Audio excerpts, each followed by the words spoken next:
We now return to Medical Wonders.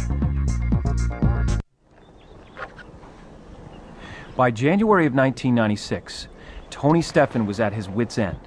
His wife had committed suicide after a decade-long battle with bipolar disorder.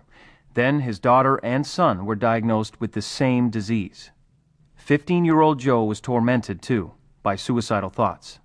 I was always quite certain that I would never make it through, to next summer or to the beginning of school again, stuff like that. I was always expected, I kind of expected myself to be dead by then, Then, Tony's friend David Hardy came up with a radical idea. Take Joe off his medication and instead give him a modified animal feed supplement used to calm pigs. Sometimes you'll come into a barn like this and the pigs will be just extremely irritable and start biting their pen mate, sometimes even savaging them, taking chunks out of their hindquarters or whatnot. David believed the pigs got violent because they were missing some essential nutrients in their feed. So he set out to create a nutrient supplement for the pigs. We found that we could alter the trace minerals that were present in the feed, and that would usually solve the problem completely. And they would go back to being calm like these pigs are, basically. It became commonplace to use nutrient supplements to keep penned pigs calm. But now David Hardy was proposing something quite different. A brilliantly simple idea. If adding essential minerals to pig feed worked to calm irritable and violent hogs, would the same approach work in mentally ill people? There was a feeling of excitement that came with it. It was like all of a sudden opening up a book and seeing the answer that you've been looking for months and months and months. And the feeling that came with it was just, hey, we've got to do this. They would create a human version of the supplement, and Tony's son Joseph would be their guinea pig. Joe's new stepmother was horrified by the idea.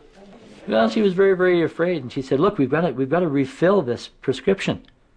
And I said, honey, we've got to try this without it. We know that the prescription, it kind of takes the edge off, but he'll never be normal. And so we've got to go, for broke here. Let's do this thing the whole way. David and Tony set up their makeshift lab in Tony's kitchen. They blended store-bought vitamins and minerals, such as calcium, amino acids, and antioxidants, trying to mimic the pig feed formula. We started out just with the concept that many different elements, as broad a spectrum as you can provide, so that the body's getting everything it needs and that there's no deficiencies. We wanted to provide something very complete in that way. And we got it by combining 4 different products. Getting out and everything. Lots of snow. It was very, very stressful. No question. And there was so much hope that this would work, that this would finally be the answer.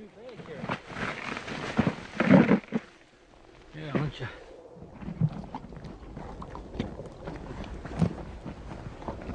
David studied Joe's weight and nutritional intake and concocted a dose. Capsules of vitamins and a mineral formula that he hoped would mirror the pig nutrient. And then they presented the revised supplement to Joe. Well, I don't think he related it like that. This is pig feed we're going to give you here. But I was quite excited by the idea of something new. Maybe something would make me feel better. And I was willing to take a chance with that. On January 18th, 1996, Joseph took his first daily dose of the re-engineered pig feed supplement, 6 capsules and 6 ounces of a liquid mineral mixture. 4 days later, Joe's lithium ran out. Over the next month, David dropped the liquid dose down to 4 ounces, then 2. Even after 5 days on the supplement, Joe felt better. Once that stuff started to kick in, it's just like a fog lifted, and I could see what was right and wrong and how I should be acting. All of a sudden he became gentle. His demeanor changed. No longer was he thinking erratically. He was starting to think positive about his life.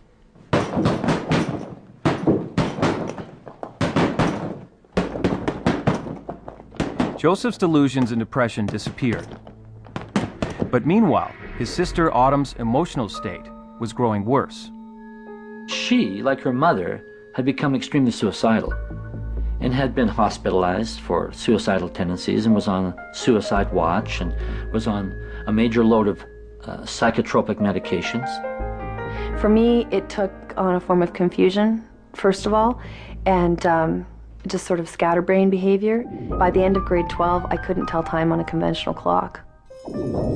Like other bipolar patients, Autumn became paranoid, delusional, and violent. Every morning when my husband would leave, I would start in with this real fear, like kind of a panic thing. I'd hear him lock the door, and you know how you put a key in a lock and go click, click. But I'd lay there and I'd think he pretended to lock the door, and now he's, you know, unlocking it so that the killers can come in. And I met him in the hallway and got really, really violent with him. I thought I was demonic. Like I would be really afraid of reflective glass and mirrors and things. If I saw my reflection, I would see these faces floating around me, and it was just really, like, really terrifying. And the timing couldn't have been worse. Autumn slipped into a period of extreme paranoia. Just after the birth of her first child, James, her thoughts terrified her family. I thought I needed to kill the baby. I obsessed about ways to kill myself or to kill the baby. I didn't recognize what I was doing or thinking as really odd. It just seemed logical to me. Doctors tried a regimen of medications that cost almost $200 a month, but nothing controlled her slide. Haldol, Ribotril, Ativan, Epival, and then Cogentin was to counteract the Haldol because Haldol makes you very stiff. You can't walk or bend. So it's like a rigid thing. Gosh, I mean, I wasn't even able to take care of myself at that point. Autumn couldn't be left alone with her baby, so her husband suggested she move into her father's home. And I remember how I just about wept when she walked through the back door, and she looked so bad. She was so drugged out. And trying to talk and trying to communicate with her was a chore. Tony looked at Autumn and saw his late wife all over again. He urged Autumn, who had been sick for 6 years, to try the supplement too. Don't worry, because Joe's off his meds and he's doing great. And you know, we're going to get you down here, we'll get you all fixed up. And I just snapped. I was furious. I couldn't believe that he was rocking the boat. My psychiatrist, my specialist, had said, you rock the boat and you will die.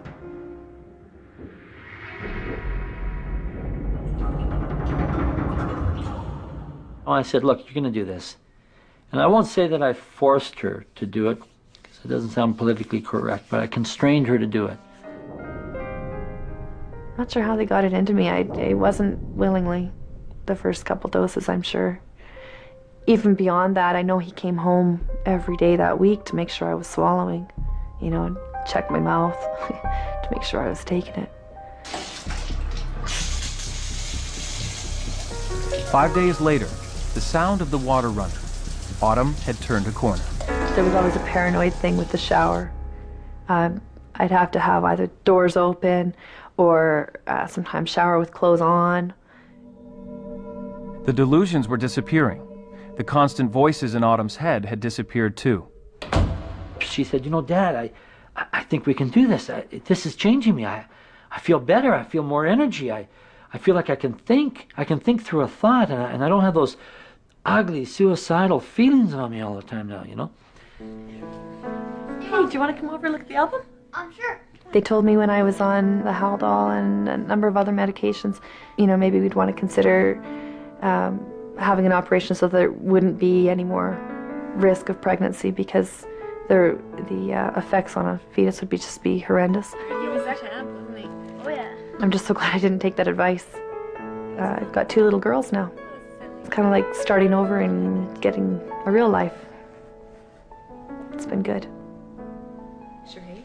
I absolutely believe that it's the hand of God, that this is an answer to our prayers, absolutely.